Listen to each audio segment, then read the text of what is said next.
Welcome to Preserving Your Vital Records, expert advice from a federal archivist. That's me, Ingi. Quick 2 seconds about myself. I'm originally from Kansas, and I got my master's in library science, which is just the study of records and libraries and archives, from Emporia State University. And then I worked at the Dole Institute. While there, I took care of some of their records and their information on their museum. And then I moved to the East Coast, worked in New York for a while at a historical records place where they sell documents, and I also took care of some of their records. And when they would get items, I would make sure I was documenting them and putting them in the correct place. So I have knowledge on that. And then I moved down to Washington, D.C. and worked for the National Archives and Records Administration, so took care of their records and did digitization. And we'll get to a section where digital records are important, and that's where most of my knowledge comes from there. And then I did a stint at the Defense Acquisition University, and that's a university for the military, where my military information comes from, and started, and took care of their records in their library.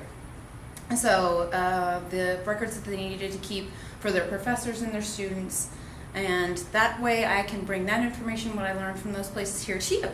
So without further ado, we will start. And this is basically preserving your vital records. Well, the first question is, well, what is a record? And basically what a record is all books, papers, materials, other documentary materials, anything that documents something that's going on. So tablets, you start getting into further into history, you just end up with tablets.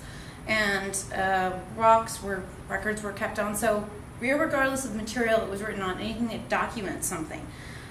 Regardless of the material, as long as it documents a transaction of business. So if you sell a goat to somebody, that's a transaction of business and how you document that.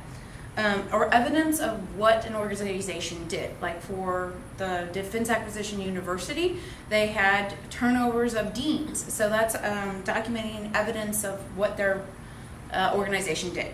So evidence of transaction of business to keep track of what your organization does and what your business does. So anything that records the goings on of that's a record, irregardless of what it's kept on. So that's the record, and then we're going to focus on household records. So think of your household as a business. It is anything that you legally interact with something outside of what your main family is. Anything that comes into your family that shows property, that shows legal papers, that document identification, ownership of your house, of your car, your legal financial status, and employment and education of the household that you're in. So all your family members, think of yourself as a little itty bitty business. And anything that comes in that documents where your family's at and what anybody in that household has done or what they own or their financial status, those are your household records. That's what you need to keep track of, because that's how you're going to interact with an outside organization. That's how you're going to legally prove this is what we have, this is what we work with, this is how we can pay for these things, this is what we own. And that way, when people ask for proof, that's what you're going to pull. Those are your household records. And what we're going to do today is we're going to learn how to organize them so that you can pull information up quickly, you can find information quickly, and you can get a system where you're continuously updating yourself, so you'll never be left going, don't know where my records are, I don't know where this is, or why should I have this, or even when do I need it to update. So that's what we're going to focus on, and the household records are the main part of that. So creating a record schedule. Okay. First question is, what is record schedule? Well, basically think of it as simply a legal way of documenting what your household is going through. It's just a timetable, and this is supposed to be easy for you. It's supposed to work so that you can pull your information as you need it. And what it should do is it should show you what you have. It should show you what items to keep, how long to keep them, and where they're kept. These are our main points. This is supposed to be able to give you a quick snapshot of what you have and where you can find them, and to organize them in a way so that you are not keeping too much. I know for myself, I have a ton of records all over the place. Well, how long do I need to keep this receipt? Well, is this warranty still valid? Do I need to keep this warranty that's outdated simply because will it come back to haunt me in the past? So hopefully we'll go through some of these things that will show you what you can discard and what things you really do need to keep. and how long you should keep them. I think that tends to be a main question, especially for myself. How long do I keep these records? I know I don't need these old warranties, but is there a purpose to keep them? So hopefully we'll answer some of those questions. And the link I have at the bottom there is, actually I pulled it from, it's what your warrant sheet. That website? Yes, that's where that website is. Yeah, exactly, where I pulled that from. So on that handout has that, it's its exact address, and I pulled that information directly from there. And it's a USA.gov, so you know it's valid and legit and everything like that. But that just shows you it's one of my favorite ones because it was very simplistic and it was very easy to follow. Okay, so when we're creating a record schedule, the main thing is, what are we going to be dealing with? What are our main groups? And what you're really dealing with when you're dealing with your records, or you're dealing with your three main groups, and that's going to be your active, which we're going to go over in a couple of minutes, your active records that you're using currently, your archived records, which are ones that you're going to keep long term, that you need to be able to keep track of and to pull up for lifelong or even possibly further lifelong records. And then you're going to get into your discard or dead files. And actually that's going to end up being where most of your active file goes, into your discard file. Your active one is going to make sure that you're keeping them for a certain amount of time. Your archive one is going to be the ones that you're going to keep long-term, lifelong. And then your discard file is just your trash can. And we'll go into more of what each of those mean. But the first one is your active file. And what these active files are, just anything that you're currently using right now. These are bank statements. I know for myself, I get monthly bank statements. This is how much you spent. This is your statements. This is what got deposited. This is what got taken out. So, and it's active because I'm using that bank account currently. Your real estate deeds, as long as you have property and you have information that pertains to that property that you currently have, that's active. Even if you don't look at it that often, think of active as just something that is ongoing. So real estate deeds definitely fit into that as long as you have the property. And receipt for large purchases. This goes into if you bought a fridge, or if you bought a stove, or if you remodeled your fireplace, and those receipts are there to prove that you own that item. And they also have pertinent information. I know when I buy things, they usually have a return policy printed on the back of the receipt. So that's important information you need to keep. And it's active until the warranty, or until you dispose of that item, just because it'll prove that you have purchased it, and it'll have other information. If somebody says, well, you know, you voided your warranty because such and such and such. Oh, no, I didn't, because I have the receipt and it says it on the back. Okay, so those are major things that are going to go in your active file. And everything, think of your active file as the one that you're working with currently. Everything in your active file will either go into your archive or go into your discard file. It's going to go one of two ways. If it doesn't go one of two ways, it's not in your active file. And as you can see, I've got pictures of, you know, your credit card information. These are things that you're working with now. And the active file is going to be the one that you're going to try to organize the most, because it's going to have the most information in there. So you don't want to end up like Jane, who's just freaking out. I can't find my receipt. I can't do this. So the important thing is to organize your active file so you don't end up like her. Okay, and then the second most important thing is your archive. Now, this is records that you're planning on keeping for long-term, lifelong, such as life insurance. You know, you want to be able to prove, you know, A, who this life insurance is for, what's the policy for. Your education records. I know for myself, whenever I start job hunting, they usually ask for diploma, or they ask for transcripts. And these things I will have forever, especially as you add to your education repertoire and you add to your things. You're going to have to prove to future bosses in future places, you know, what you're legally capable of doing. Marriage licenses, naturalization papers, final statements, all of these things prove who you are in relation to legally somebody else, or legally to a country, that doesn't change over time. These are going to prove, especially like the marriage licenses. Some places, you know, that's your only proof of being able to visit somebody in the hospital. You're legally married to them. You're your spouse. Naturalization papers. You know, several immigrants come in. Okay, so when did you become a U.S. citizen? Do these laws apply to you? You know, you can prove them. You can't deport me. You know, so these are important things you're going to keep throughout your life. And then the last one is your discard. And what your discard is you would think, okay, well, you don't need that much. But actually, you do need to keep track of some things that you do discard. And that's going to be your major property, your major filing statements.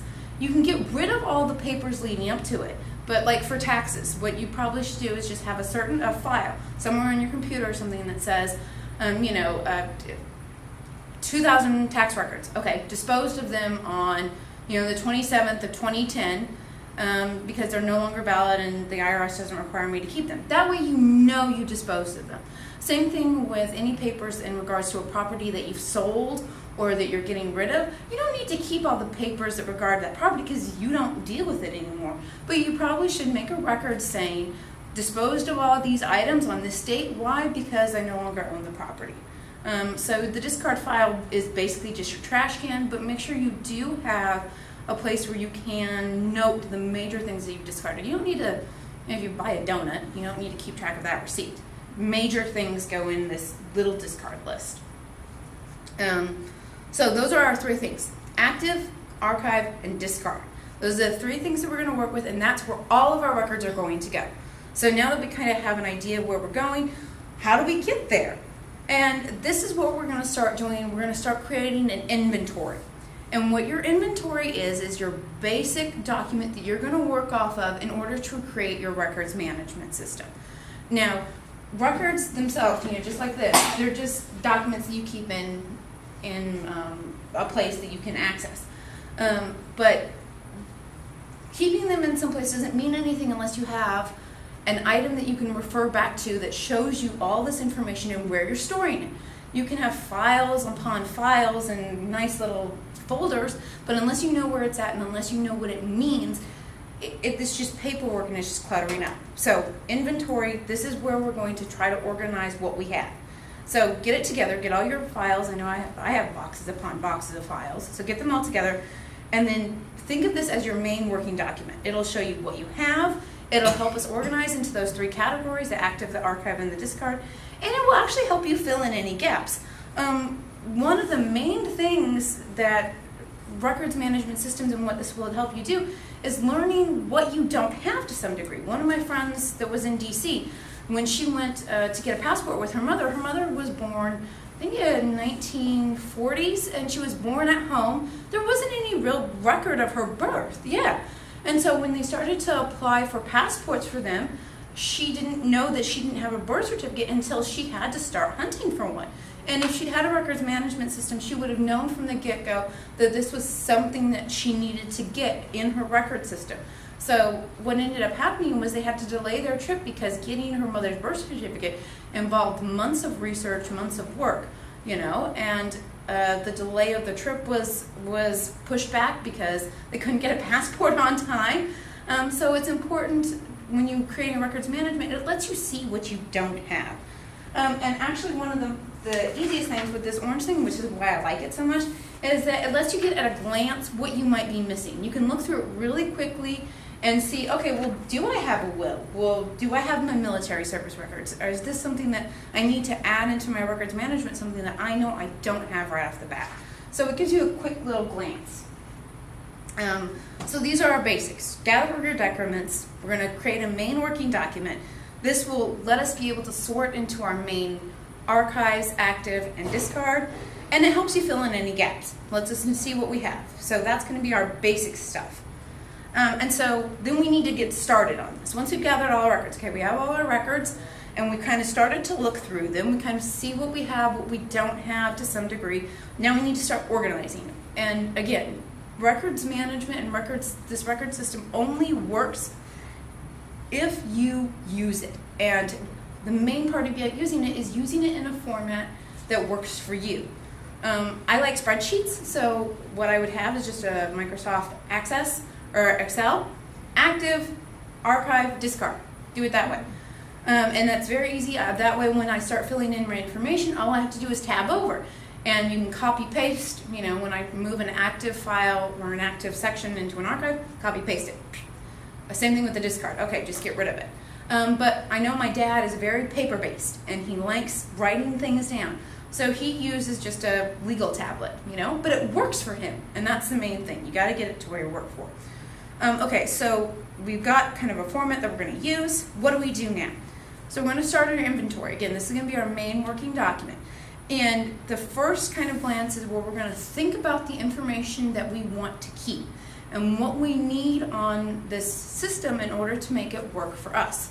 And so, again, this is all personalized. Whatever works for you is going to help you and you'll use. But some of them, the kind of basic things that you should have are just a description of the record. Okay, so we have this record. Well, what is it? I've got tax information. Great. Okay, so it's 2002 taxes. Your insurance policy, especially if you have multiple people in your household. It's an insurance policy. Okay, well, who is it for?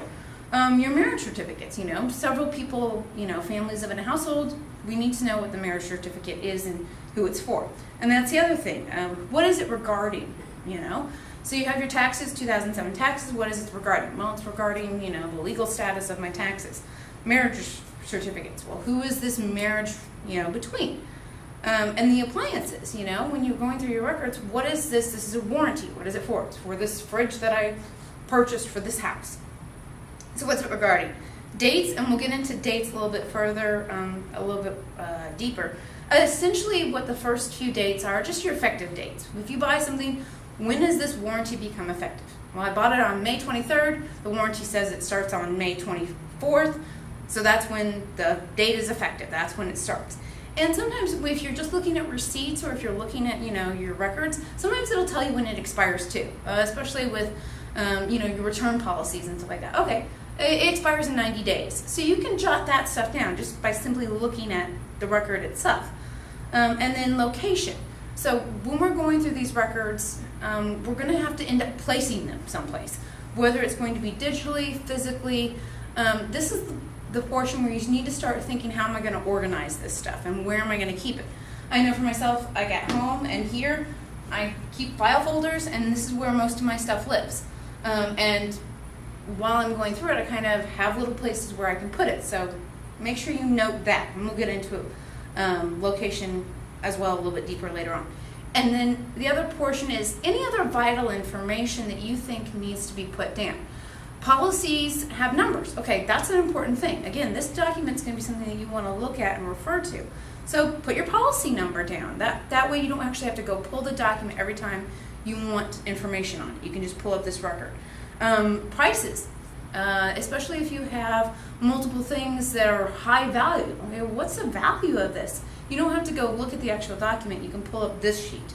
Address of properties, if especially with businesses, they own multiple properties, so you have multiple ways of, okay, well, this fridge belongs to this property, this place belongs to this thing. It's just an easy way to keep track of it. And any record numbers. I know sometimes, like when you're going through insurance policies and they update it, okay, so this is this record number that needs to be updated. So anything other that you think would be helpful, any other information that way. And so that's kind of what we're trying to get. We're trying to get a flash of what information we need right off the bat. So once we have that, we have what we're going to use. We have a basic idea of the records and the information in the records. Now we can go a little bit deeper. Okay, so after you get all your basic details, now you can start to group. And this is where I use these handout things. The orange one, this will give you a really basic way of just grouping really quickly. Like I said earlier, when we're looking at our records, okay, well, this can be really fast. Sometimes you don't need a long explanation of how long you need to keep things and if you need them in the active or the discard file. Social security number. Yeah, you know that that's going to be in your archive file immediately. But sometimes it's not so simple, and so the pink one is a more detailed explanation, and this is from University of Colorado, and they go with like canceled checks. How long should you keep them? Bank deposit slips. How long should you keep them? Credit card information or citations, traffic citations. I got a that ticket a couple of months ago. So I need to keep that for 3 years. I did not know that. This is a deeper information letting you know. And that's going to go in my active file because even though I'm not looking at it on a daily basis, it's going to be something that I need to keep. And the pink thing will give you a more detailed information of it. Also, this will also help you when you're trying to figure out where you need to put it in. If you need to put it in active, if you need to put it in archives, and if you need to discard it. Receipts. You bought a donut. I bought Starbucks this morning. So I don't need that receipt. That can instantly go into your disposal. And then when you're trying to figure out where they go, you can look at those kinds of sheets and it'll tell you, you need to keep it for 7 years. So you can start filling out those dates in your records management thing. At the date, you can put there discard on this date. That way, you don't have to do the math. You already have that date figured out. And this is the portion where you probably do, need to spend a little bit more time and figure out when you need to discard this. And then location again. So you figured out, okay, we're going to put this here, we're going to put this in archive, we're going to put this in discard, this is the dates that it's active, this is the who, what, where, and why of it. This is when we're going to transfer these records from our active. Again, most things will be in active. This is when we're going to transfer this active into this archive. This is when we're going to be able to get rid of this. And then, okay, great. So we have all this information on our record. Where are we going to put it? So this is the time when you really need to think about your physical location. I know for myself, I have file folders that I keep that have most of my active file, but I also have, like for my taxes, which are my active file, I just have them in a archivally safe box, but I have it in my closet. And then I have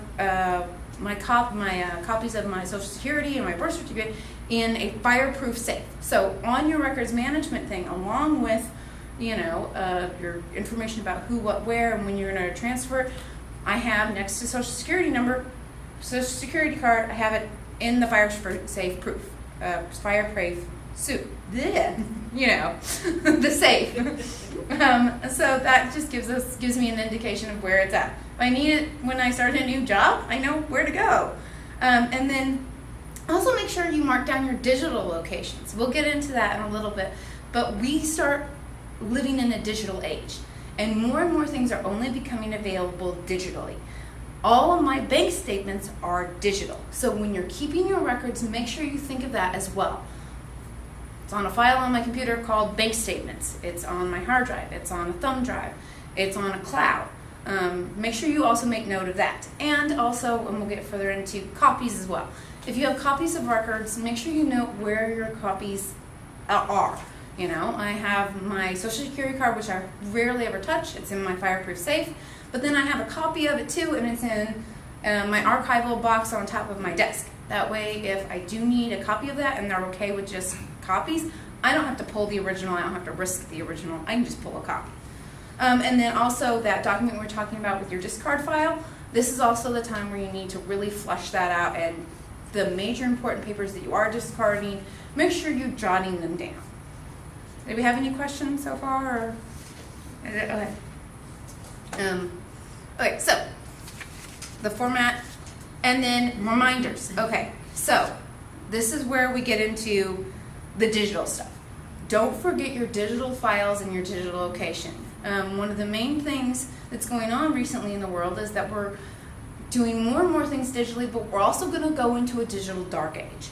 And so one of the main things you need to keep track of when you're making your records management system is to note, and this might be something that you note simply on your records management thing too, is this a physical copy or is this a digital copy?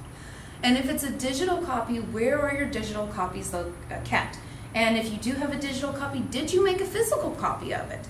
That way you can keep track of these important things and they don't get lost in the shuffle. I know sometimes when I get emails about important things, I lose track of them because, oh, it's digital and I just have a folder and I can just throw it in there. That's great, fine and dandy, but then you forget to note it because I'm not physically holding anything. It's just a visual representation. So don't forget them. Make sure that they end up in your filing system too. And like I said, for me, when I keep my records management thing, it's a digital document as well. So at that time, I have to mentally remember, okay, I'm filling out my copy of my records management thing. I need to make sure I include the digital stuff.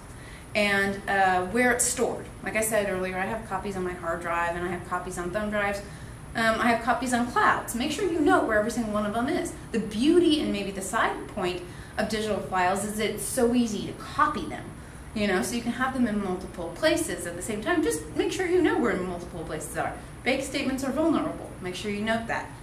And then some other reminders are, like I said earlier, make copies of important files. Make sure that you know where they're at, and if you can, especially birth certificates, especially transcripts, education records, wills, that you have copies of them. One, like the digital dark age, it can disappear in a minute. I know one of my coworkers, her hard drive blew up on her, she lost all that information. So if she has copies of it, and she backs up now like crazy, and I back up my information too, you have copies of different vital records.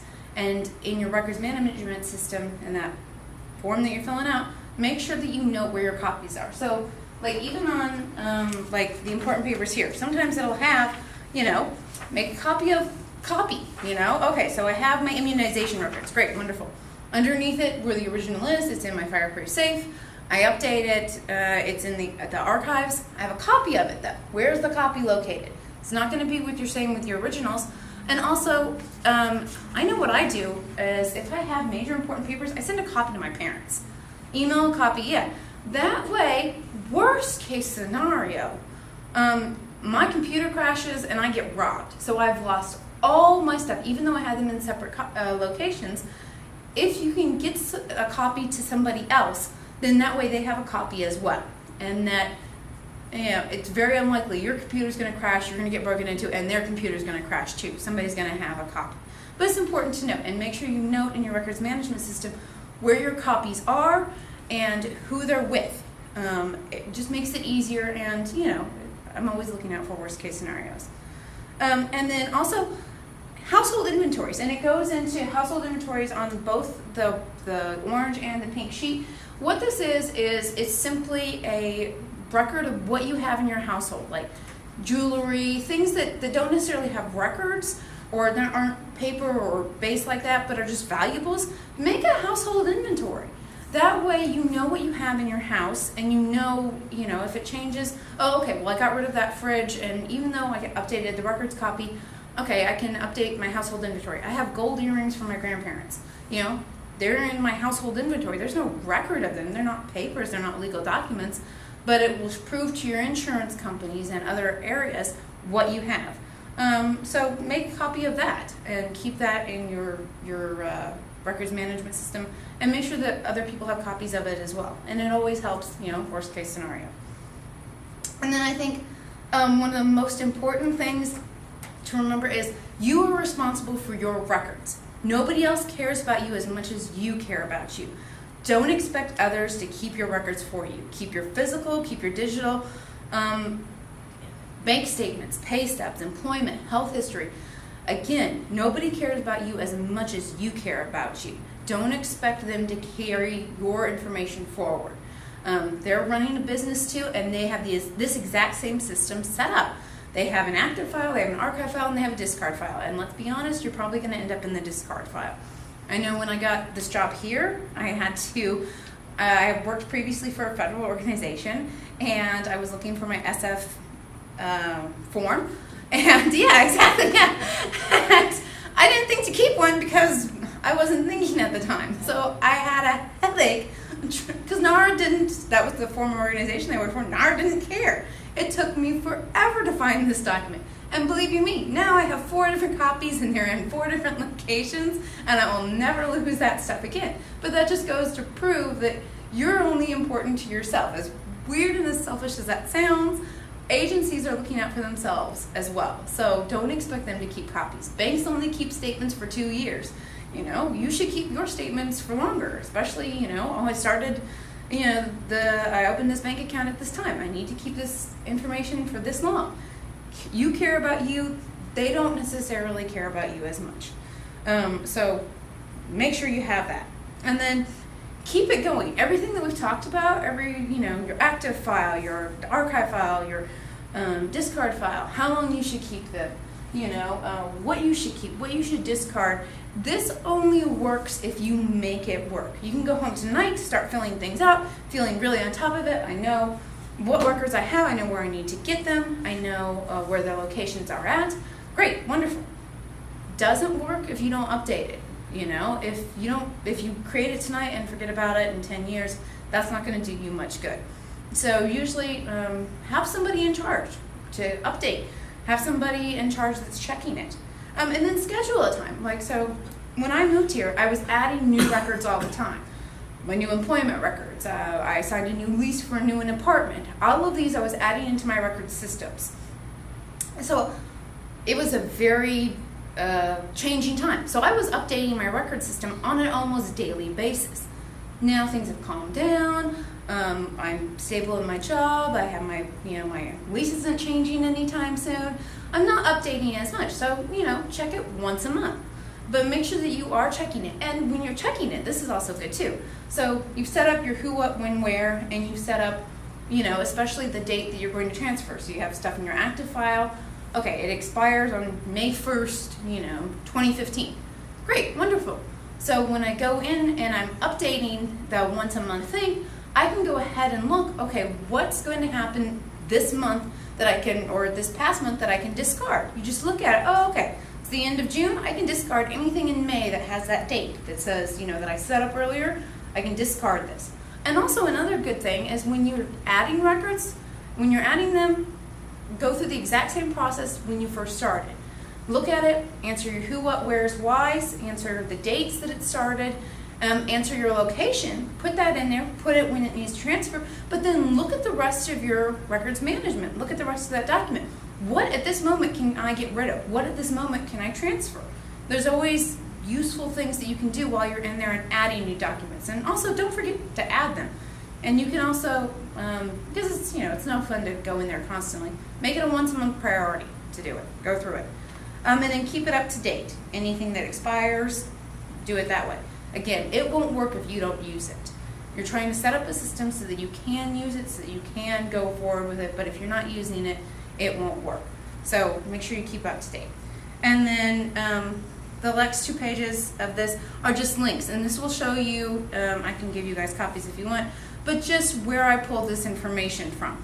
The first one's that first link that I pulled this one from. Very good. It has other information on there.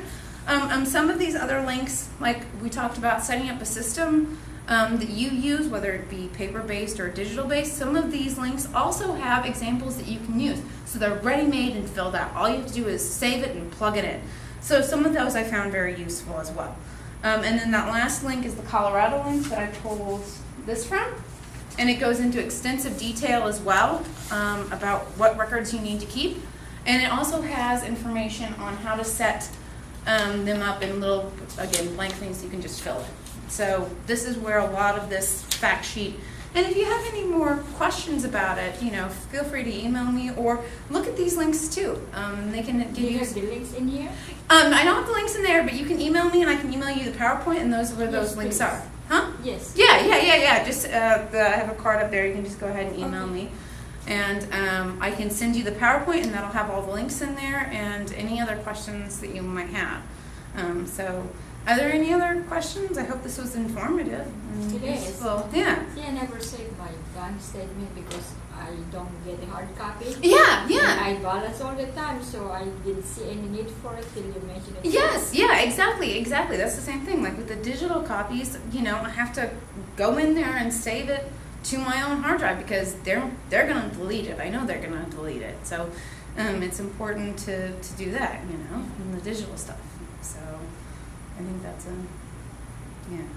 It's really good. Oh, thank you. Yeah. Well, that should be it. Yeah. So Yeah, I didn't know about bank statements either. Oh, really? Yeah. It was No. Yeah. I balance every day. I check online. Yes. If it's cleared already, okay, I'm done with that. Yeah, exactly. Just keep them, because Yeah. they're gonna. If there's a dispute, I mean, for myself, I know I bought something at just like a little diner.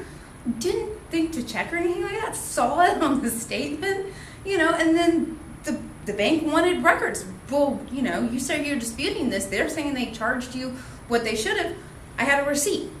It's important, until it clears it, until you can actually look at it, I always keep receipts. People think sometimes I'm crazy. Yeah, I do too. Yeah, exactly. But think of it again in terms of when you're with your records, it's a legal interaction of you with another entity. Your household is an entity of itself. How are you reacting in a legal way outside to prove what you are, who you are, what you own, what monies you have? This is your proof. If anything, think of it as what can hold up in a court of law. Your records can hold up in a court of law. If you have them, you can make a case for yourself. If you have a records management system, even with like the discard files and stuff, the IRS, if for whatever reason they come back and they're like, we want to see your 2000 records. Well, legally, I discarded them after 7 years. Told me I should keep them for 7 years. So I've discarded them. Here's the proof, here's my little note in my discard file of when I discarded them. The onus is on the IRS then to prove, well, why are you wanting something that legally I can get rid of, And then they have to go back, oh, okay, well, we made a mistake, It's a way to protect your interest, and it's a way to protect yourself against, not necessarily against, but yeah, if people are questioning what you have and what you don't have, a records system, great, you have all your physical copies here, but, do you always need to access the physical copies? Well, I can, look it up on my sheet. I can tell you exactly what kind of stuff I have. And then I actually know where to go. Oh, something major happened. I had a flood and some of the records got destroyed. Well, I have copies. And then also the links in here, especially these last 2 pages, like my friend her friend couldn't find her mother's birth certificate.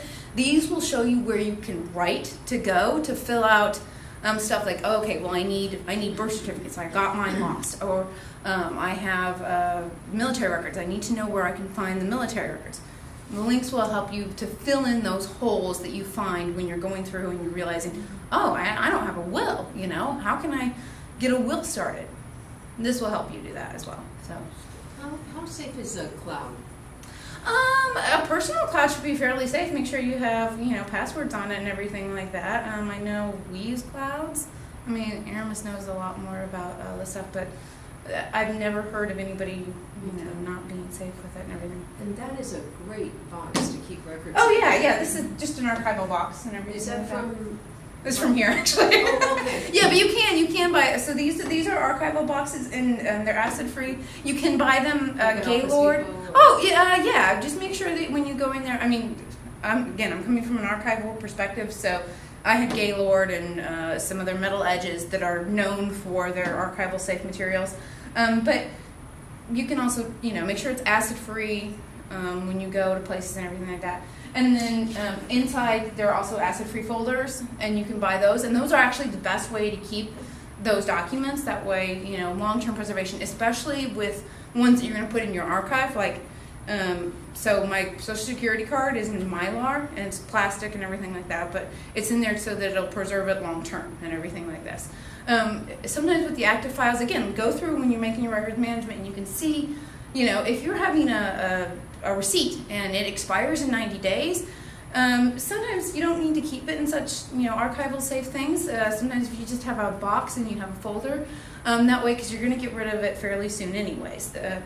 That system will help you figure out what kind of money you need to invest in and the records that you need to invest that money into.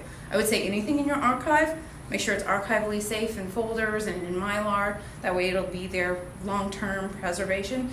And then when you're going through and you're making your records management stuff, okay, well, what are going to be longer active files? What are going to be, if you have your house and, okay, so it's active because you're living there now, and you're making your payments, okay, so that's going to be a long term, it's still in your active file because you're dealing with it, it's not archived yet, but there's a longer term records. You can invest a little bit more money in preserving those records because you pull them up. But if it's, like I have a Cuisinart, okay, well I have, 90 days to return it and I have a 1-year warranty. That's going to be pitched in a year or less, so maybe investing in a lot of, archivally safe stuff for that is not necessarily, the best way to spend money. And also when you're doing it, you can divide up, like, whatever records you have, you can put them in different locations and in different groupings depending on where you're at, just as long as you know where they're at. So, yeah. Yeah. Okay. Yeah. Oh, well, thank you. I appreciate it. I hope it was helpful and everything like that. Very helpful.